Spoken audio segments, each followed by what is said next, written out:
গফরগাঁওয়ের এক পুরনো মাজার, পাশে একটি ছায়াময় গাছ।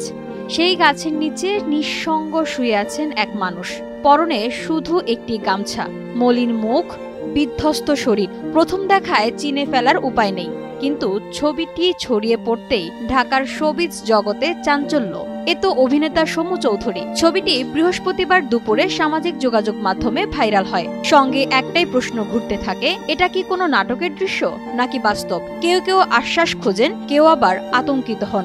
আসলে কি হয়েছে? ছবির লোকটি আসলেই অভিনেতা সমু চৌধুরী, আর ঘটনাটিও বাস্তব। তিনি মানসিকভাবে অসুস্থ অবস্থায় উদ্ধার হয়েছেন ময়মনসিংহের গফরগাঁও উপজেলার মশাখালী ইউনিয়নের এক মাজার এলাকা থেকে। খবর পেয়ে ছোট পর্দার অভিনয় শিল্পীদের সংগঠন অভিনয় শিল্পী সংঘ এবং স্থানীয় পুলিশ তৎপর হয়। সংঘের সাধারণ সম্পাদক রাশেদ মামুন অপু নিজেই নিশ্চিত করেন, সমু দাদাকে উদ্ধার করা হয়েছে। তিনি কিছুটা অসুস্থ, থানায় আনা হচ্ছে। ঢাকায় আনার জন্য আমরা গাড়ি পাঠাচ্ছি। পাগলা থানার ওসি ফেরদৌস আলম জানান, আমাদের একটি টিম তাকে উদ্ধার করেছে। প্রাথমিকভাবে কিছুটা মানসিক বিভ্রান্ত ও দুর্বল মনে হয়েছে। থানায় আনার পর বিস্তারিত জানা যাবে। 1995 সালে আমজাদ হোসেনের পরিচালনায় আদরের সন্তান ছবির মাধ্যমে বড় পর্দায় তার অভিষেক। এরপর একে একে দোলন চাপা, মায়ের অধিকার, শতজনমের প্রেম, মরণ নিয়ে খেলাসহ বহু ছবিতে অভিনয় করেছেন। নাটকের জগতে তিনি ছিলেন